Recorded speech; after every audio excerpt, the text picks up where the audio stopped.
Welcome into another episode of Rock Boys Football. Today we are continuing with our bowl previews as we move on to the Military Bowl in Annapolis, Maryland, between the Boston College Eagles and the East Carolina Pirates. This game I actually like a lot. I have a big lean towards it, and I think there's a real potential for a good bet here.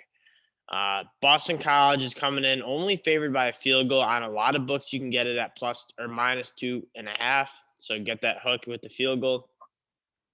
I like this pick a lot. I think Boston College and their physical offense match up really well against an ECU team that has struggled to stop the run in a non-Power 5 conference. I believe they rank 88 nationally.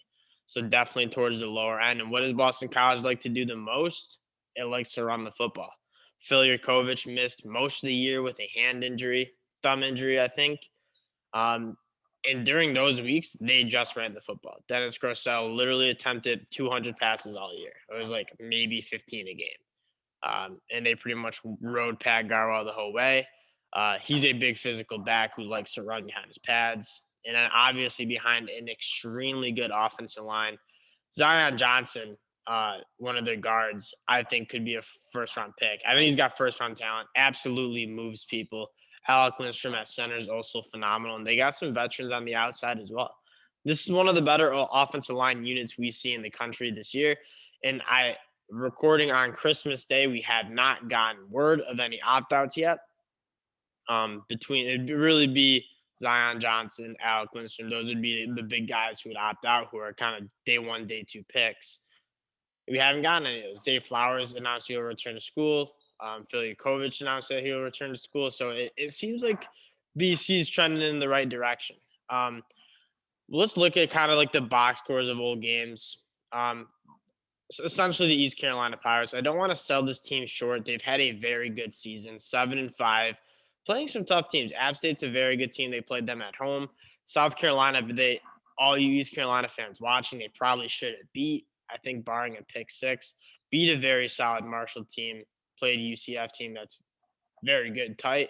Played a Houston team that I love. Took them to overtime. So they've been competitive.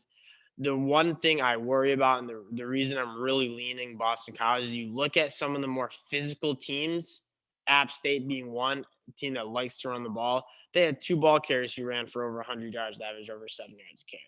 Yeah, and they're both very good running backs, but nonetheless, they kind of pounded on them. UCF's another team that likes to run the ball. I don't know if Isaiah Bowser played in this game. He did not. Mikey Keene, though, ran for over 100 yards, averaged 6.5 yards a carry. I'm guessing Jerome Ford kind of lit him up too. Only 85 yards, 4.2 yards per carry, so not anything to write home about. But it's a consistent thing where we're seeing East Carolina kind of stop more of the heavier run schemes, like UCF, like in App State. Guess what? Boston College is going to be like that too. I think Filyakovich, the BC fans listening, I think we can agree that he hasn't fully gotten healthy yet. He's getting another 3 weeks to kind of get that hand right. I watched him in that return. I think it was a Friday night game against Virginia Tech. He just didn't look right from like a throwing standpoint. The balls just weren't coming out of his hand very clean, I thought. But he's a very good athlete. Like I think he's got like 300 rushing yards on the season. He's only played like 5 games. He's very, very good. And he brings a little of that read option look to that Boston College run game, which really helps when you can kind of freeze a D end, read him, and then it opens up either lanes for that running back or lanes for the quarterback to take it. Um, but I was very, very impressed with what he could do athletically. I think one other thing to note is Boston College is coming off a really, really bad loss to Wake Forest. I'm a Wake Forest fan. I watched the game. BC didn't even look close. I don't really know what happened. They just didn't seem to be ready to play. That wasn't the BC team that we're used to seeing. I think they're going to have a bad taste in their mouth. I think guys like Zion Johnson, Alec Lindstrom, they're playing in this game, I think, because they don't want to have their last game in a BC helmet be a 41-10 ass kicking against Wake Forest. So I think there's a lot of win pushing BC in this that I like. I think a matchup's very good. They're healthier than they have been all year. Um, and I think they're going to be ready to play. And I think it's a great matchup for them. I do want to talk a little bit more about ECU just because I feel like I didn't give them enough credit. Um, Ollers has been really good. I watched him against South Carolina. He has kind of a weird motion, but he's very accurate. I think they're like 12th most dropbacks in college football. So it's kind of like a baby air raid, but they do like to spread it out and run it. Keaton Mitchell, their running back, is electric. Is super, super fast. I've been super impressed with what I saw out of him. I'm gonna bring up their season stats. I've only seen like one or two East Carolina games. I've tried to watch some film on them as well, just to kind of get a sense of what they're like for the video. And I like what they do. I think the chances that they have to win are we're going to use our speed. We're going to get Mitchell to the outside, and we're going to try to get some big explosives. I mean, he has phenomenal explosive play potential. Mitchell has throughout the year, and so I really like that.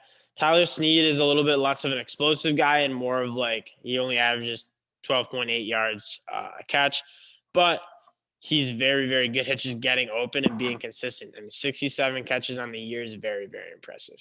And Ollers can burn a little bit too. I don't want to count him out either. So this East Carolina team, they're legit. It's going to be a good game.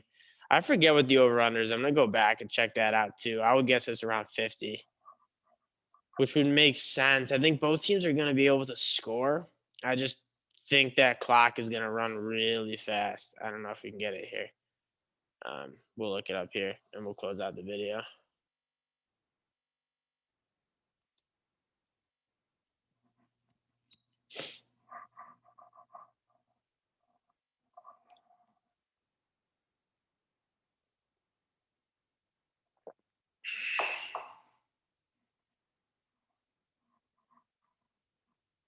So we got 3-point spread, 52 to 52 and a half.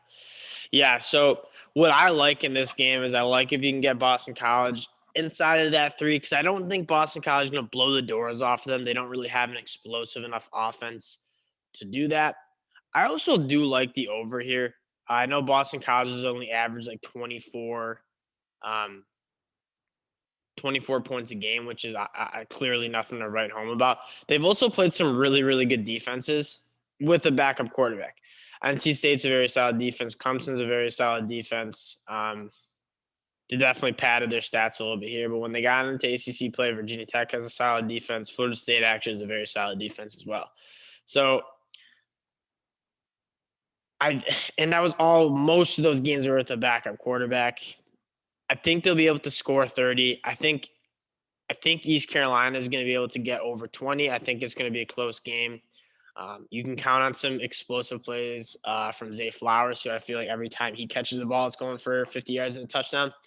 And hopefully, as an NFL draft guy, I hope Philly Krovich is healthy and kind of shows you a little bit of what we can expect next year for him.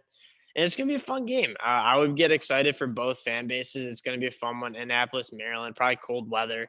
I'm excited to watch this game.